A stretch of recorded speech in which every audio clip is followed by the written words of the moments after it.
नमस्कार. देशदूत डिजिटल संवाद कट्ट्यात आपणा सर्वांचं स्वागत. आज आपल्याकडे अतिशय वेगळे असं व्यक्तिमत्व इथं आलेलं आहे.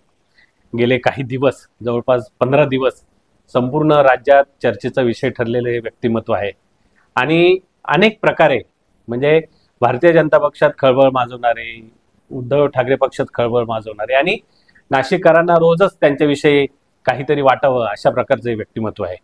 मी सुधाकर बडगुजर यांचं देशदूतमध्ये मनपूर्वक स्वागत करतो. बडगुजर यांनी नुकताच भारतीय जनता पक्षात प्रवेश केला, आपणाला कल्पना आहेच. परंतु हा प्रवेश सहज सोपा साधा झालेला नाही. त्यांच्या प्रवेशाबद्दल सगळ्याच पक्षांमध्ये खूपच चित्रविचित्र प्रतिक्रिया व्यक्त झाल्या. भारतीय जनता पक्षाच्या विद्यमान आमदार सीमा हिरे यांनी त्यांचा स्पष्टपणे विरोध केला. पक्षाकडे त्या शिष्टमंडळ घेऊन गेल्या आणि यांना प्रवेश देऊ नका अशा स्वरूपाच्या तक्रारी झाल्या.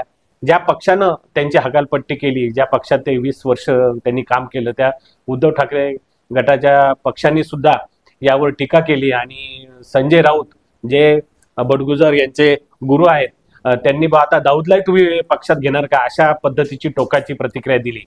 या सगळ्या पार्श्वभूमीवर बडगुजर यांनी आपली भूमिका वेगवेगळ्या ठिकाणी स्पष्ट केली असली तरी या सगळ्या मागे नेमकं काय आहे? कारण भारतीय जनता पक्षात त्यांचा प्रवेश होणं, अनेक लोकांनी पक्ष बदलले, त्यांच्याबरोबर बबन गोलपै आले. त्या व्यतिरिक्त नाशिक महापालिकेतले शिवसेना उद्धव ठाकरे गटातल्या 15 लोकांनी शिंदे गटात प्रवेश केला. परंतु कोणाच्याही प्रवेशाबद्दल इतकी चर्चा आणि विरोध कधी झाला नाही. त्यामुळेच बडगुजर नेमके कोण आहेत असा प्रश्न संपूर्ण राज्याला पडला. अनेक माध्यमांमध्ये, अनेक सोशल मीडियामध्ये त्यांच्याविषयी वेगवेगळं छापून आलं. अगदी पुण्या मुंबईतल्या लोकांनी सुद्धा विचारणा करायला सुरुवात केली की नेमकं कोण आहेत. मला असं वाटतं सर, एका रात्रीत तुम्ही एकदम हिरो झालात वेगळ्या पद्धतीनं. पण मला असं तुम्हाला विचारायचं आहे की विरोध का झाला तुम्हाला? मेरिट असलं तरच विरोध होतो. तुमच्यामध्ये क्षमता असली आणि काही लोकांना भीती असली तर साहजिक आहे, विरोध होतो. पण पक्षप्रमुख किंवा पक्षाचे प्रमुख नेते जे असतात,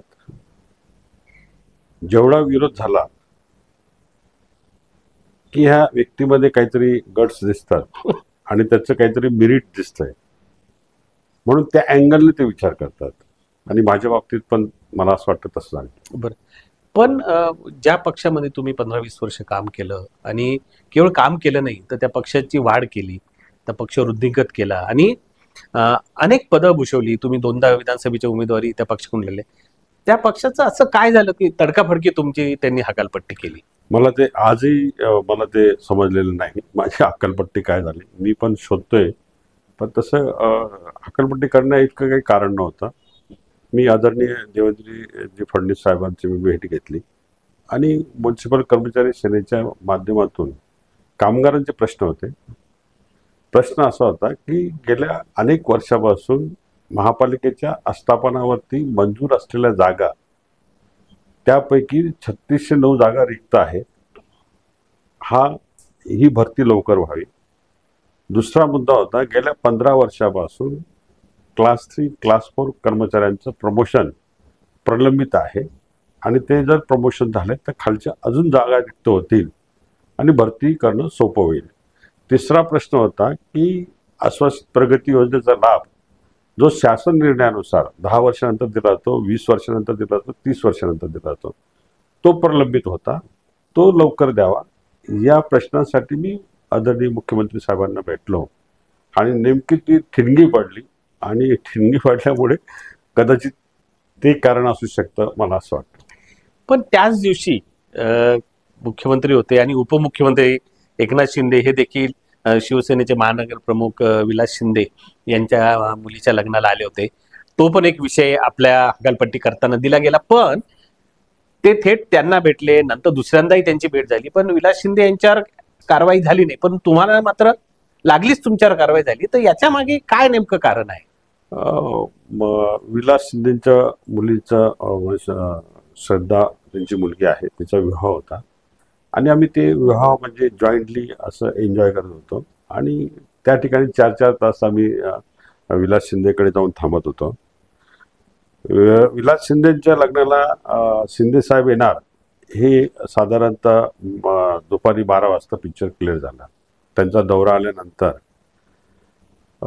संजय राऊत त्यावेळेसच डिस्टर्ब झाले होते की बा मला माहीत असतं तर मी कदाचित आलो नसतो, असं त्यांनी त्यावेळेस थोडं 10 मिनिटं थोडं चर्चा झाली. आणि आम्ही म्हटलो की लग्नाला कोणी येऊ शकतं, लग्नाला आपण गेलं पाहिजे. मग ते निघालेत. त्यांचे भाऊ होते सुनील राऊत, त्या दोघं तिघं सुनील बाबूल होते. आम्ही सगळ्यांनी चर्चा केली आणि आम्ही लग्नाला निघालो. पण शिंदे साहेब दुपारी 3 वाजता आले. संजय राऊत साहेब ते दुपारी 12-12:30ला वैदिक पद्धतीच्या लग्नाला हजेरी लावली, ते गेलेत. आणि शिंदे साहेब दुपारी आलेत आणि संध्याकाळी रिसेप्शन होतं, ते गिरीश महाजन साहेब त्या ठिकाणी आले.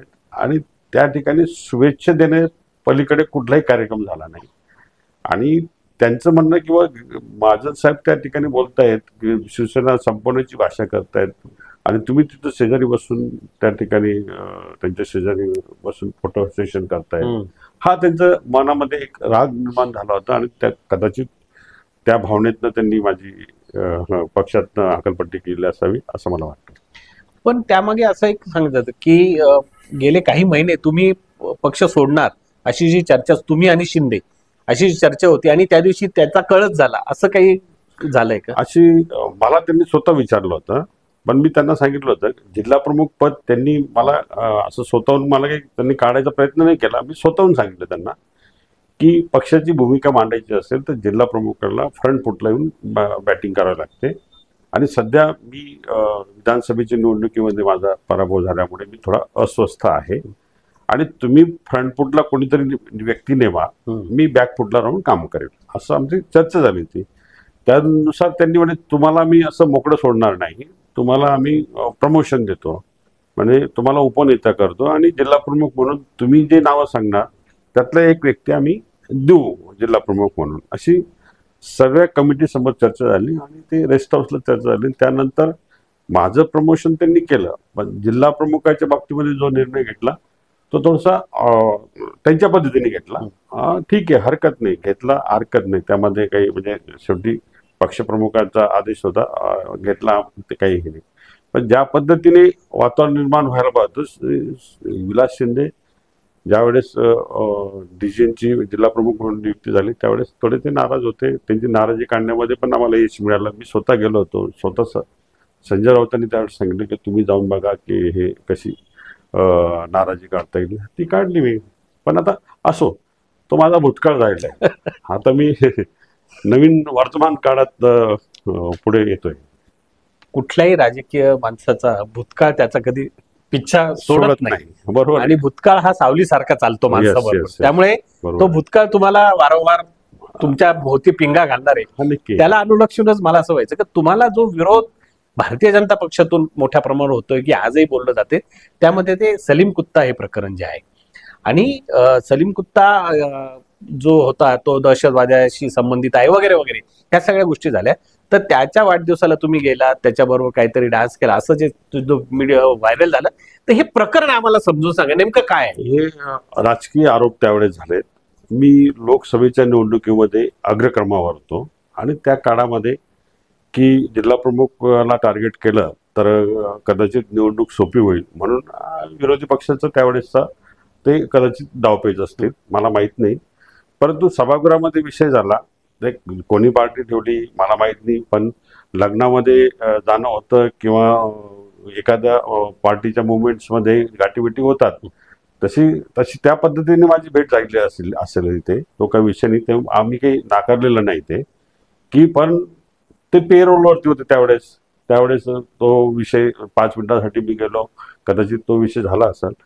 परंतु त्यामध्ये ज्यावेळेस पोलिसांनी माझ्यावरती कारवाई करण्याचा प्रयत्न केला किंवा कारवाई झाली समजा, त्यावेळेस घाईघाईमध्ये पॉलिटिकल अँगलने त्यांनी तो गुन्हा पण रजिस्टर केला त्यावेळेस. आणि परंतु त्यामध्ये मी हायकोर्टात याचिका दाखल केली आणि त्यामध्ये ही माझ्यावरती कारवाई चुकीची आहे ती रद्द करावी अशा प्रकारची मागणी मी उच्च न्यायालयाला केली.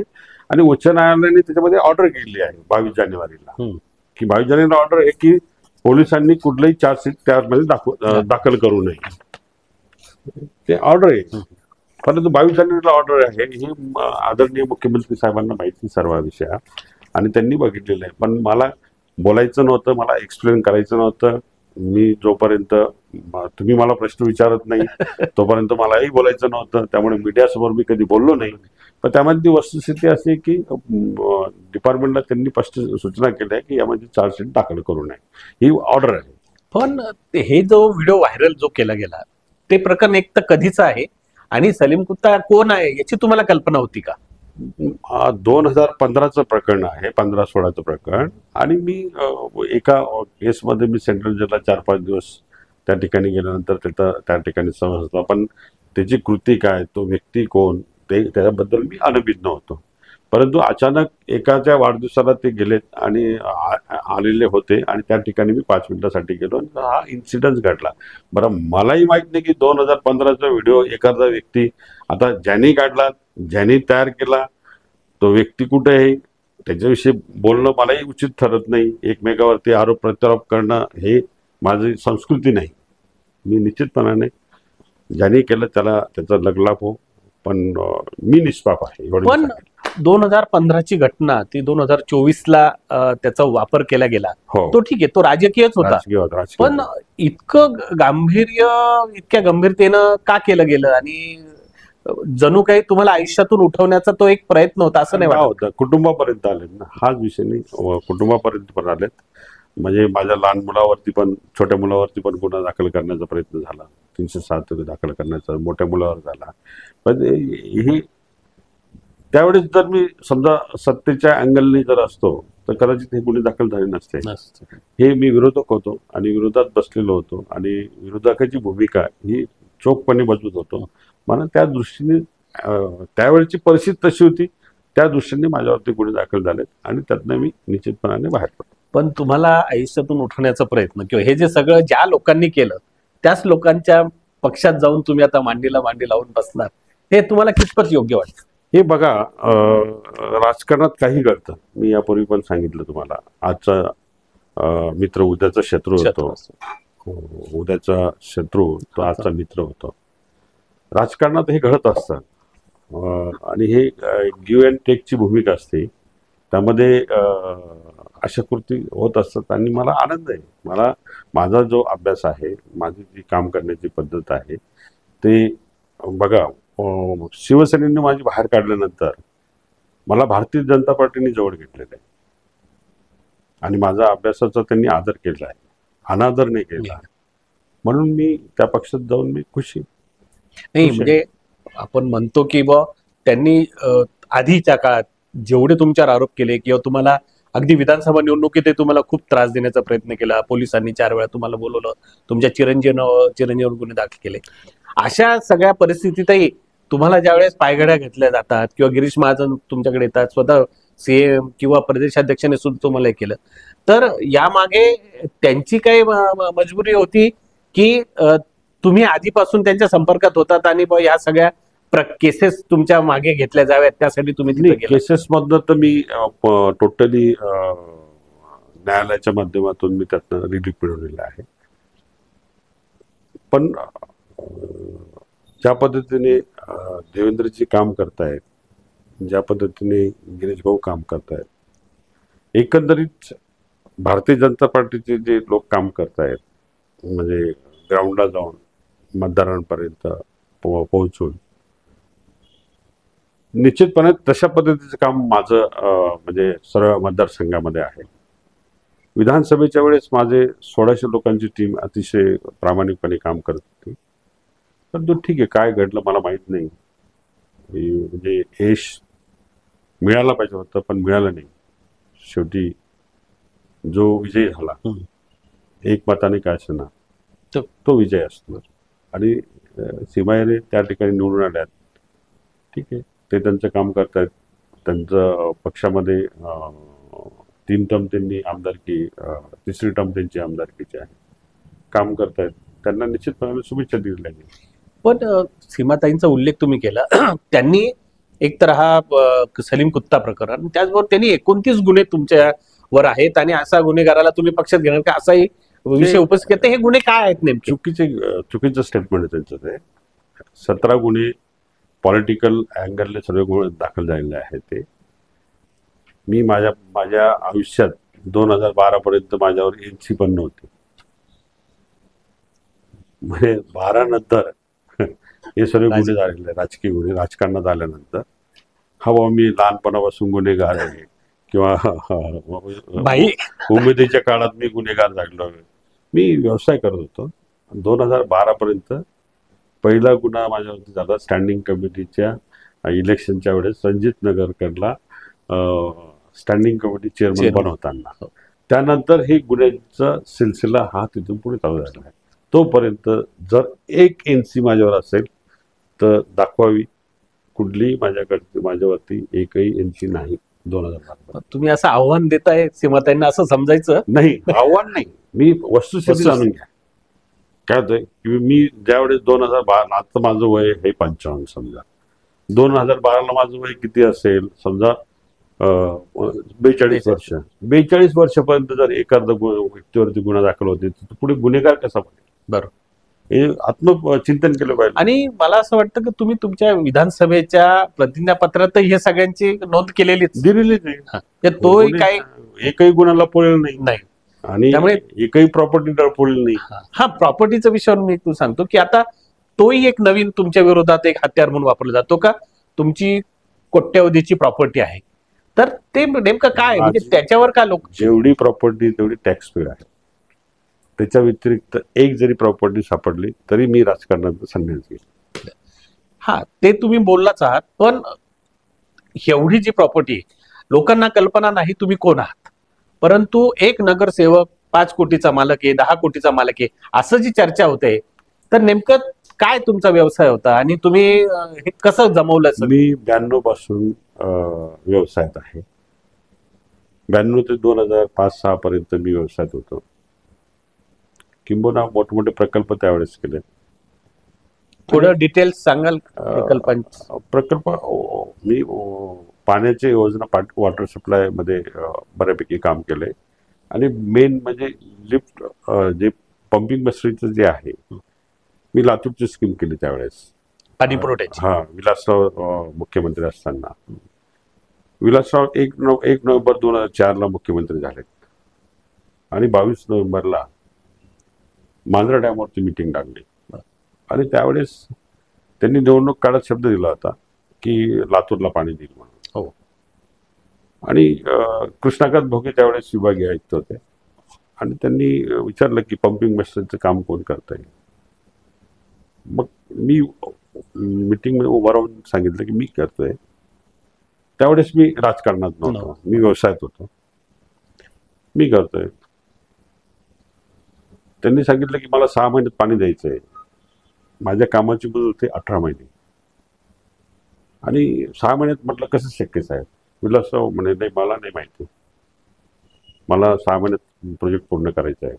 तुम्ही काय तुम्हाला मदत लागत असेल त्यावेळेस तुम्ही सांगा. मी म्हटलं मला माझ्याकडे पैसे नाही तेवढे, पण 5.5 कोटीचं काम होतं त्यावेळेस. म्हटलं आर्थिक मदत जर तुम्ही केली मला विदाउट इंटरेस्ट, हो, तर 5 मिनिटांनी विदाउट इंटरेस्ट करता येते का आपल्याला मदत? म्हटलं इंटरेस्टने भरण्याची माझी कॅपॅसिटी नाही. एक तर काम ते खूप कमी रेटने भरलेलं आहे आणि मला करायचं आहे. त्यांनी इमिजिएट सेकंदाचा विचार न करता त्यांनी सांगितलं दिलं तुम्हाला. मला त्यावेळेस 60 लाख रुपये विलासरावांनी चीफ सेक्रेटरीच्या माध्यमातून मला विदाउट इंटरेस्ट पैसे दिले होते. आणि ते बँक ऑफ महाराष्ट्रामध्ये आपले गावले साहेब होते, अकाउंट ऑफिसर इथले. त्यांनी मॅनेजरला सांगून किंवा याचं काही सिव्हिलमध्ये बसत नसेल तर मला सांगा, मी तुम्हाला मदत करतो. आणि त्यावेळेस मला 60 लाख रुपयाची विदाउट इंटरेस्ट मदत शासनाने, राज्य शासनाने केली होती. आणि तो प्रकल्प मी 6 महिन्यात पूर्ण करून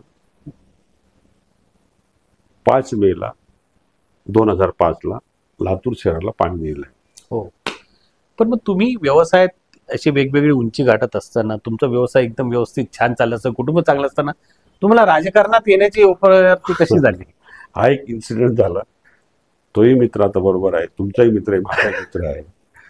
ती घटनाक्रम तो वेगळा आहे. त्याच पिढीचा आहे आणि म्हणून मी राजकारणात आलो.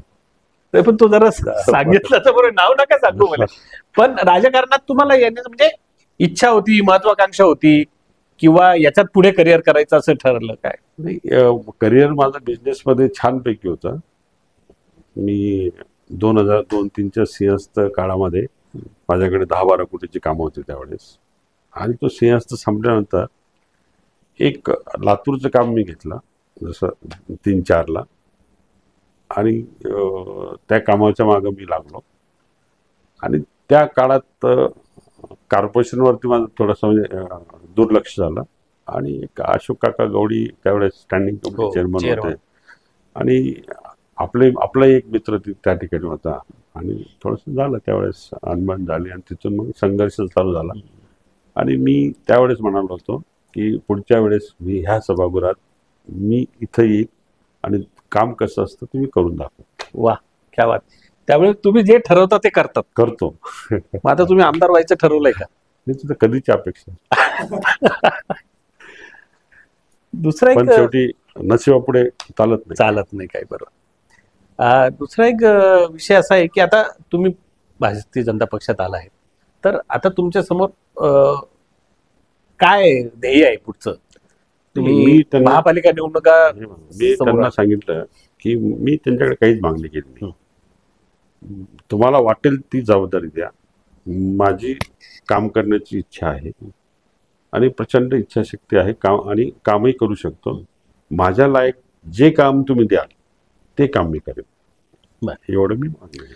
हे तुम्ही सहसा असं होतं कुठल्याही पक्षात, तुम्ही पण अनेक लोकांचे प्रवेश शिवसेनेत केले होते त्यावेळेस, पण घेताना ज्या काही तडजोडी होतात पदांच्या किंवा लाभाच्या पदांच्या, तर तुम्ही असं काही डिमांड केली किंवा त्यांनी तुम्हाला असं सांगितलं असं काही? नाही, मी कुठली डिमांड केली नाही. मी एवढंच सांगितलं की आपण द्याल ती जबाबदारी मी पार पाडेल. परंतु ज्यावेळेस तुम्ही शिवसेनेत होते त्यावेळेस तुमच्याकडे म्हणजे महानगर प्रमुख आहे, सभागृह नेते पद आहे, आता तुम्ही जिल्हा नेते होते, त्याच्यानंतर तुम्ही उपनेते पण झाले, आणि तिथं सुद्धा काहीतरी पदं असल्याशिवाय आपल्याला पुढे जाता येत नाही किंवा कंट्रोल करता येत नाही. तुम्ही संपूर्ण सिडको विभागाचे करायचं, तर मग काहीच न घेता तुम्ही पक्षात, एक तर हे सगळे विरोधात सगळे राहणारे लोक असताना, तिथं तुम्हाला विरोध असताना, तुम्हाला असं वाटतं का तुम्ही त्यातून मार्ग काढू शकाल व्यवस्थित? निश्चितपणाने आपली कार्यक्षमता असली तर ते मार्ग निघतात, आणि आपण कामानेच मोठं व्हायचं असतं. आणि ती जबाबदारी त्यांनी समजा ही कोणती जबाबदारी दिली, त्यात आपण चोखपणे काम करून दाखवलं तर निश्चितपणे वाटेल की त्यांना अजून आपण काहीतरी दिलं पाहिजे.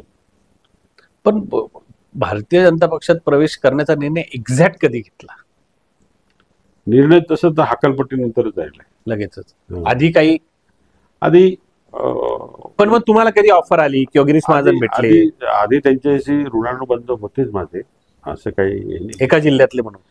जिल्ह्यातले आहेत, आणि बरोबर काम केले भारतीय जनता पार्टीमध्ये, आणि शिवसेनेची युती होती 2014 पर्यंत, तर युतीमध्येच काम केलं. आणि अनेक वेळा आमचे भेटीगाठी व्हायच्या, अनेक वेळा मला भारतीय जनता पार्टीचे लोक बोलायचे, लक्ष्मण सावजींनी तुम्हाला 2014लाच ऑफर दिली होती किंवा तुम्ही भारतीय जनता पार्टीमध्ये या, तुम्ही त्यांना विचारा. अनेक लोकांनी मला त्यावेळेस सांगितलं होतं, पण त्यावेळेचा तो निर्णय होता, नाही घेतला. परंतु कालांतराने तो निर्णय झाला, त्यांनी माझं स्वागतच केलं.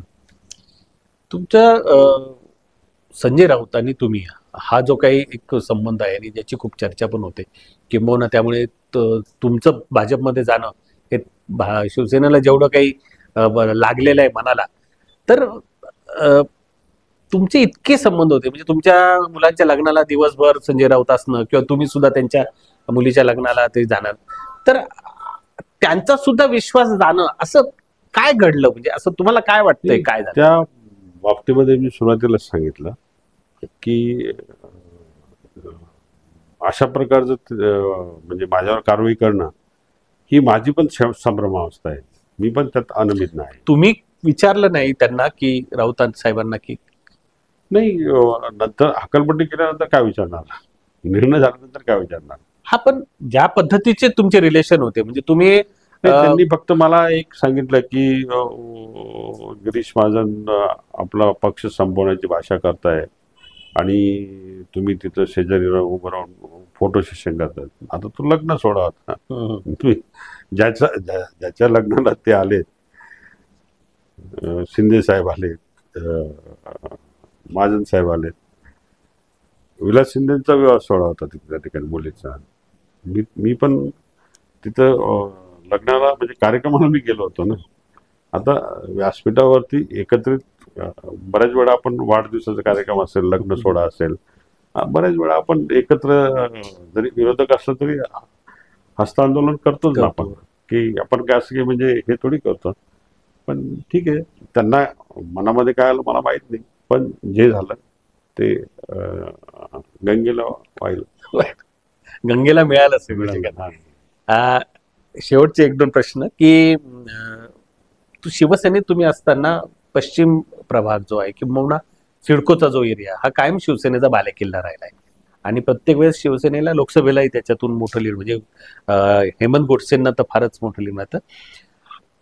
आता तो जो शिवसेनेच्या विचाराने भरलेला सगळा जनाधार आहे तो भारतीय जनता पक्षाकडे वळवण्याचं एक कौशल्य तुम्हाला बघणार, तर ते त्याकडे तुम्ही कसं बघतात? म्हणजे तिथं शिवसेनाला हे करून, कारण की भारतीय जनता पक्षाने प्रयत्न खूप केला पूर्वीच्या काळात, बघा भले त्यांचे आमदार निवडून आले पण त्यांना महापालिकेत कधी यश मिळालं नाही. तिथं महापालिका कार्यक्षेत्रामध्ये 122 नगरसेवक आहेत.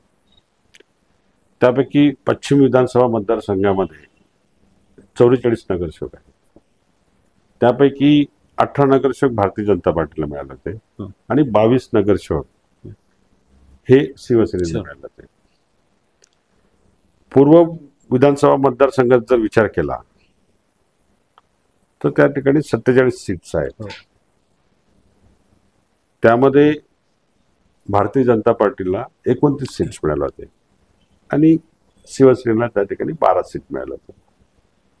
मध्य विधानसभेचा जर विचार केला तर त्यामध्ये 31 सीट्स आहेत.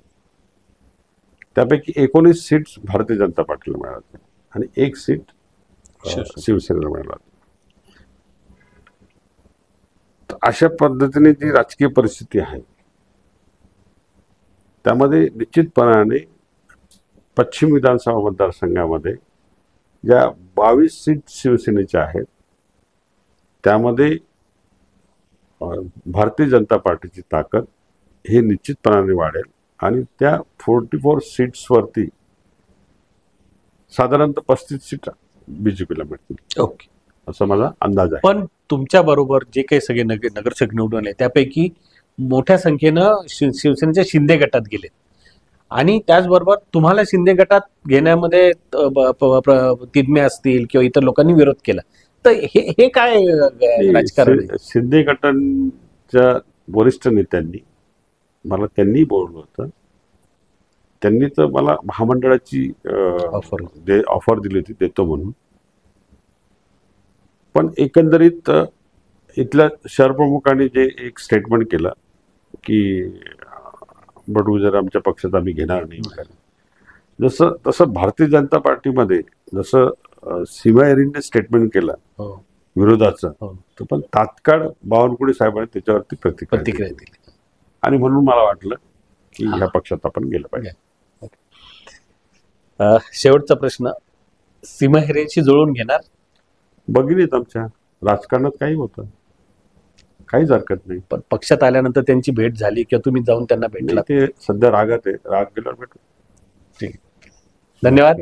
तुम्हाला खूप खूप शुभेच्छा आणि देशदूत डिजिटल कट्ट्यावर तुम्ही आपलं मन मोकळं केलं आणि लोकांना नेमकं काय सलीम कुत्ता कोण आणि बडगुजर कोण आणि काय प्रकारे समजून सांगितलं.